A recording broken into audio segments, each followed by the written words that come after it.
You're live. What? You're live. We're live. No, you're live.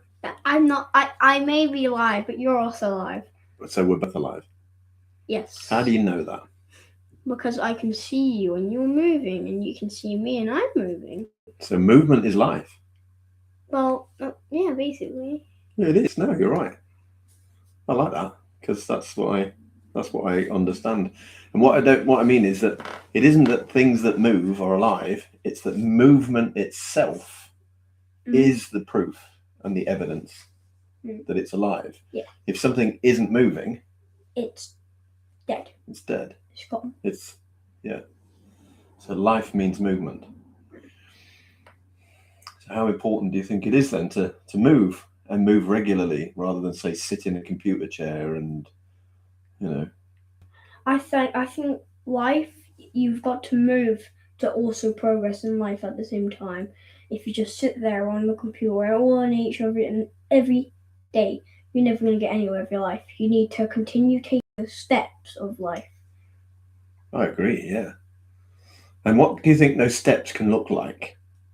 Honestly, I don't know. I know, that's the beauty, isn't it? It's like if we put, so for instance, if I said, oh, let's create a step that we can do tomorrow, then we would have to then create a plan and a goal and organize it. And, maybe we lose some of the curiosity. It's like today, we know we're going to forest school because that's when it's scheduled. Yeah. But that doesn't mean we couldn't go for a walk some other time and drive to a forest and do stuff. Yeah, literally. Literally, yeah. Okay. So I wanted to ask you this morning, what? Because normally you ask me the question. So yeah. What is fascia? Honestly, I don't know. You don't know. Fascia is, well, all I know is that fascia is like an armor all the way around your body that's really, really tight on you, and you have to really stretch it and rip it to properly unlock moves and that. That's a really good. That's quite profound because that is for a lot of people. That's the experience. It was for me. So where the fascia is this. So the skin is fascia. Yes. We look at it as it's called the epidermis, so the outer layer. But the skin is waterproof fascia, so it's not that much different the way it's made up to the fascia underneath. Yes. So fascia is a tissue. We like to look at it that way. We were talking about the movie Venom. Yes. So you've got Venom, the alien creature that's when he's not inside a body. Yeah. And he's moving and slithering and doing all that. Yeah. Well, imagine that the fascia is the white version, okay, and that the alien, the white, wouldn't be Venom. What is the white one in the films? Do you remember? The white, wasn't it called like Anti-Venom? Could be. Imagine that that's taken over the body and your body is inside. It looks just normal. Yeah. But rather than it having, say, a separate consciousness, it's part of who you are. Some people even think it's like the soul. So it holds all the keys. It holds the gene keys, the blueprints of your life, of who you are, and basically it is there to protect you. So if you get a direct hit, it will tighten up to try and to stop you from getting serious damage. But it's what's not known is it doesn't connect things. Things are inside it, wrapped inside. Yeah. So there's only two places in the body that are bone on bone. Yeah. Okay. There's the teeth, and then I think the other one's in the ear. So everything else is separated by what? It's separated by fascia. So the fascia is the support, the structure, and it's like it's that moment when that white venom, anti-venom, would support and hold the body. Like if it didn't do it, it could squeeze it and squish bits out of it and all kinds of horrible stuff. And the fascia is at every cell, so it wraps every cell. It's in your eyes.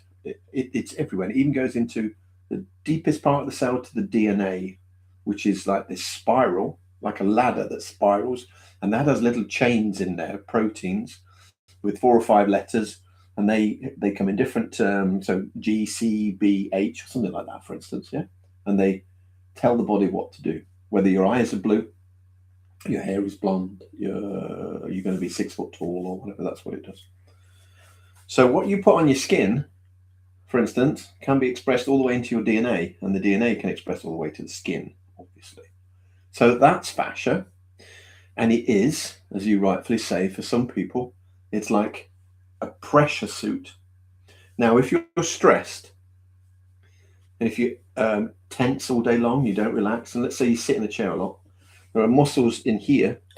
That's the one place that you poke me and I go, the psoas muscles, and they tighten up. So when you stand up, it's like, oh, and all these things, they can be accessed via the fascia. Yeah. What are you laughing at? Psoas. Yeah.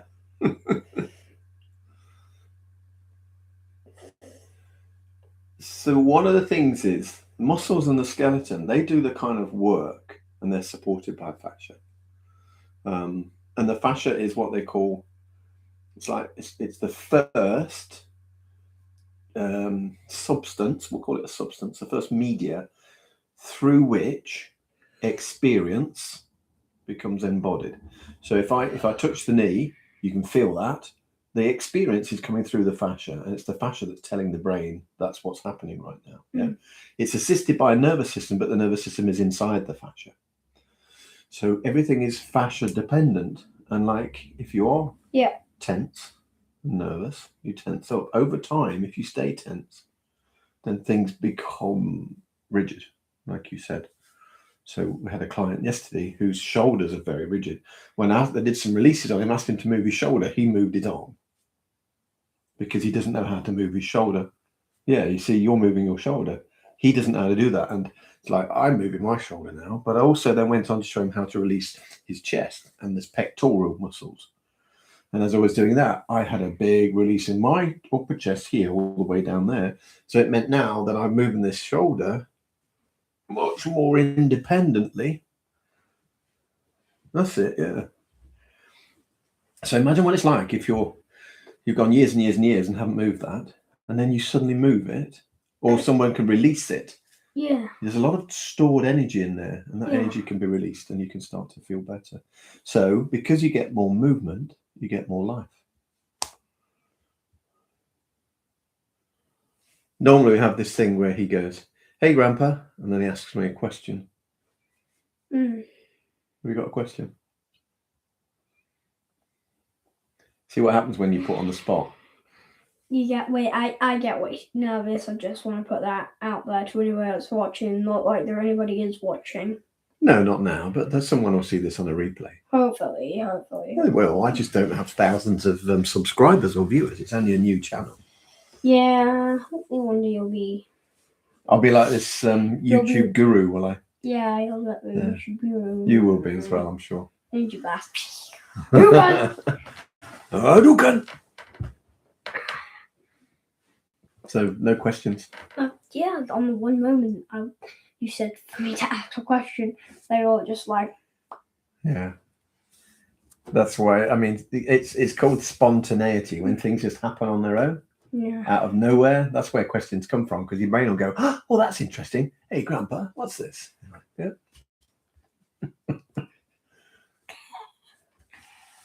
So we've done a couple of fascia manoeuvres. You liked the thumbs, didn't you? No. You know what? I did. So you know, with the thumb, there's a point in here, right, which relieves pain in the jaw. How does that work? I know, isn't it amazing? So you can stretch the thumb. Okay, I do a maneuver where we pull that thumb back like this. That's releasing tension in the jaw.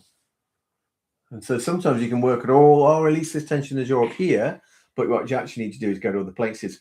And what you tend to find is that fascia can anchor tension in certain places: the wrists, the fingers, and the hands, and the feet also.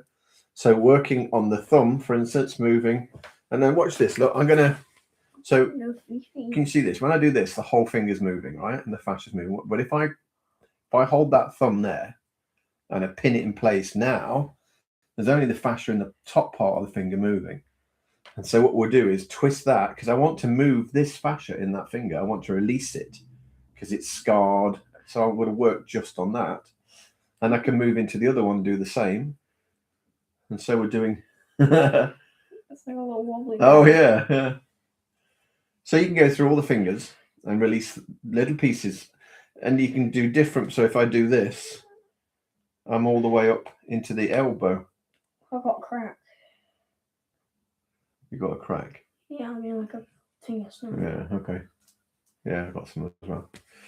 Well, if we've got no questions, we may as well end the live. No, I mean because we started at 5 seconds ago. 5 seconds. Been going for 10 minutes. We've got 3 minutes left, then we have to end. Okay. Right. Well, other questions. Are there more fascia manoeuvres? Yeah. You got the standard ones. We've got names for them from the Human Garage. Things like Totally Twisted. Yeah. Like Anti-Gravity. Yeah. Swinger. Yeah. We have Pullover. We have Getting Cheeky. Antler Twist. What else have we got? I've got one that I made, which was the T-strap twist. Then there's finger pulls, there's belly talk, there's organ resets, there's a thymus and thyroid release, there's the nasal release, the sinus release that we did. We had chicken cheek, cheepy. Can't even speak. That sounded like I was going into an ABBA song then. Chicken cheek, oh no, yeah. What else? Well, there's loads. Every muscle you can. The knee talk, and then you've got your shin and your calf and your hamstring, and your hip, your thigh release, and you've got a bladder release. What are you looking at?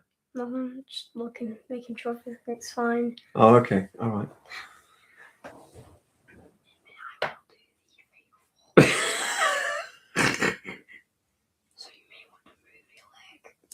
Oh, I see. All right. Yeah. Okay. So yeah, there's plenty. I mean. Yeah. Yeah. What? Well, I think we'll end it there.